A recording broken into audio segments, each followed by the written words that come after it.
The air was thick with summer heat as I pulled into the driveway. My son Ethan, 16 and glued to his phone, slouched in the passenger seat. We'd just left the orthodontist, another round of braces tightening and wallet lightening. I cut the engine, and that's when I saw her, Margaret Hensley, the HOA president, at my front door. Her garish yellow blazer screamed authority, and she was sliding a master key into my deadbolt. My heart lurched. Before the lock could turn, the door cracked open, and there stood Ethan, hoodie half-zipped, staring her down like a gunslinger. "Mrs. Hensley," he said, voice steady as stone. "Use that key again, and the lock emails every neighbor a live feed." Margaret yanked the key back, her face a mix of shock and indignation. I stepped onto the porch, arms folded, the security camera catching every angle. She slammed the door shut, not with force, but with a smug finality that made my skin crawl, then strutted off as if she'd just done me a favor. I was out of the car before the seatbelt retracted, gravel crunching under my boots. "Margaret," I called, my voice calm but laced with fury. She froze, one sensible shoe hovering over the sidewalk, then turned with a smile so fake it could have been plastic. "James, just checking your door, it seemed loose. Safety first, you know." My door was solid mahogany, about as loose as Fort Knox. "A safety check?" "Inside my house, while I'm gone." Ethan climbed out, his lanky frame radiating quiet defiance. Margaret's smile tightened. "It's in the bylaws, James. Section C, paragraph 4. The HOA president has a master key for emergencies." Her tone dripped with condescension, as if my home was her personal playground. I shoved my hands in my pockets to keep from balling them into fists. "So you entered my house without permission, without notice, and without an emergency." Her eyes, cold and sharp, betrayed her pleasant mask. "A loose door is an emergency, James. I fixed it. You're welcome." She gave a curt nod and walked away, leaving me seething in my own driveway. This wasn't the first time something felt off. A coffee mug moved from the sink to the counter. A closet door left ajar, little things that made you question your sanity. I'd suspected Margaret, but now I had proof. She was no mere busybody. She was a predator, and my home was her territory. Ethan's eyes burned with the same fire I felt in my gut. Our safe space had been violated, and I'd do anything to protect my son. What I didn't know was that Ethan, my quiet, brilliant boy, was already forging a weapon to take her down. Moving to Willow Grove had been my idea fresh start after my wife's death. The city was too loud, too raw with memories. Ethan, barely 14 then, had retreated into his world of code, finding solace in glowing green command lines. I wanted a place where he could feel safe, where green lawns and quiet streets might coax him back to being a kid.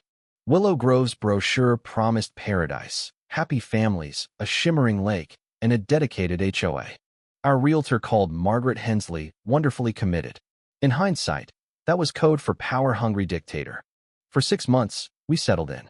I navigated the HOA's absurd rules, trash cans placed just so, lawn height measured to the millimeter. Ethan even made a friend, another tech-savvy kid. But then Margaret's notices started. Our grass was too tall. My late wife's cherished garden gnome was aesthetically disruptive. Each came with a fine and a veiled threat. I paid. I moved the gnome. I tried to stay invisible. But Margaret's radar was military grade, and she thrived on control. At HOA meetings, she wielded her podium like a throne, shaming residents with personal details, financial struggles, marital spats, sick kids. Her master key, meant for emergencies like fires or floods, was her skeleton key to our lives. Neighbors whispered about her intrusions, but no one had proof. She was a ghost, untouchable. My friend Tom, a guy I've known since our dumb teenage days, thought I was paranoid. "She's just an HOA nut, not a mastermind," he said over the phone. But he didn't live here. He didn't see the fear in neighbors' eyes when her SUV cruised by. That day at my door turned paranoia into certainty. Over dinner, Ethan broke the silence. "She can't do that, can she, Dad?" "Legally, no," I said. "But she runs the board. It's her word against ours, and we've got no proof." His eyes flashed with anger, not fear. "What are we going to do?" I mentioned new locks, maybe a camera. He shook his head. "A camera just tells her we're watching. She'll get sneakier." That night, I heard his keyboard clacking late into the night. He wasn't browsing, was building something. A week later, a crisp HOA letter arrived, citing my hidden solar panels for violating a new aesthetic code passed in a secret meeting.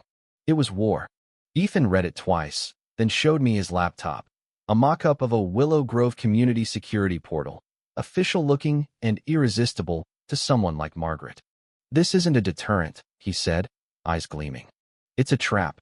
His plan was devious. Install dummy cameras, announce a fake security system at the next HOA meeting, and give Margaret master access. The portal was a honeypot, logging her every click, every search, every move. It was brilliant, risky, and borderline insane. Looking at Ethan's fierce determination, I knew we had no choice. We were building the cage. The next 2 weeks were a covert operation. Our garage became mission control. I mounted cheap dummy cameras with blinking red lights, while Ethan coded the portal, fueled by pizza and fury. He added features Margaret couldn't resist: a fake resident database, incident reports, and a neighborhood camera map with looped, generic footage. Tom visited, gawking at our setup. "You're building a fake spy network to spy on her spying?" he marveled. "This is either genius or suicidal."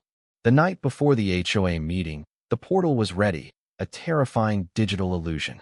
I rehearsed my speech, playing the defeated homeowner offering peace. A new notice arrived: fines for the solar panels, backdated. Margaret was baiting me to explode.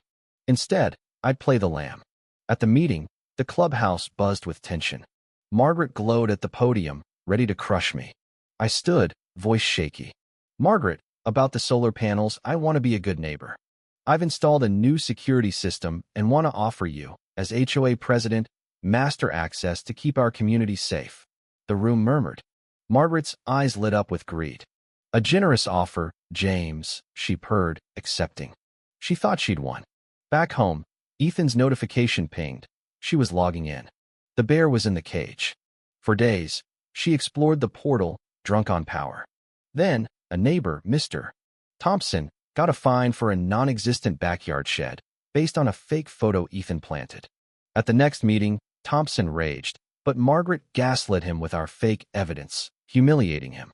It was cruel, but it was proof she was abusing the system.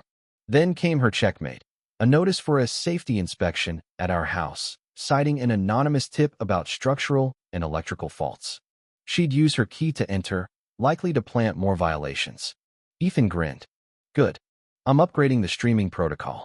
He'd added a nuclear option, a button to broadcast live footage from hidden micro cameras to every neighbor's email. Wednesday morning, we camped at Tom's, watching Margaret's SUV park across from our house. At 10 a.m., she marched in, key in hand, smirking. She poked around, noting fake violations. Then, she did the unthinkable, pulled out a baggie of white powder, sprinkled it on my coffee table, and emailed a photo to the police, labeling it drug activity. My blood froze. She wasn't just a tyrant, she was framing me, risking my custody of Ethan. But Ethan was calm. "The world's about to see," he said. His cameras caught everything. Her chat with an accomplice, J. Carter, planning to steal our data for burglars, the drug planting, the false police report. She'd connected her laptop to our network, giving Ethan full access to her files. She was running a burglary ring, casing homes under the guise of inspections. At 7 p.m., we entered the clubhouse. Margaret was poised to name me a problematic resident. I stood. "Margaret, I have a presentation about community safety." Ethan hit send. Phones buzzed as neighbors opened a video link showing Margaret's crimes. Gasps filled the room as they watched her plant drugs. Her face turned ashen. Then, police burst in. "Margaret Hensley, you're under arrest." Handcuffed, her empire crumbled. A detective approached me, impressed by Ethan's work.